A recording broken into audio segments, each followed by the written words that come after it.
ఒక ఏనుగు అడవిలో ఉంది. అది చెట్లనన్నిటినీ తొండంతో లాగి పడేస్తుంది. అప్పుడు మావటివాడు ఏం చేసినాడు, ఆ ఏనుగుకు ఒక దూలాన్ని అతికిచ్చినాడు. అది ఆ దూలాన్ని పట్టుకొని అడవిలో పోతూ ఉంది. ఏ చెట్టును విరచలే. అదేవిధంగా మన మనస్సు ఎక్కడెక్కడో పోతూ ఉంది. దీనికి భగవన్నామ స్మరణ అతికిస్తే అది దాన్నే స్మరిస్తూ పోతూ ఉంటుంది. కాబట్టి అప్పుడు ఇతర ఆలోచనలు లేవు. దానివల్ల నీ మనసు పవిత్రమైతా పోతుంది అన్నమాట. అదే దైవత్వము.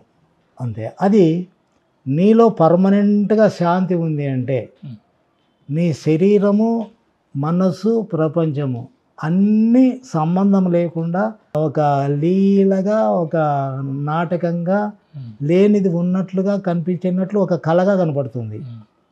అప్పుడు నీలో చైతన్యం పనిచేస్తూ ఉంటుంది అన్నమాట.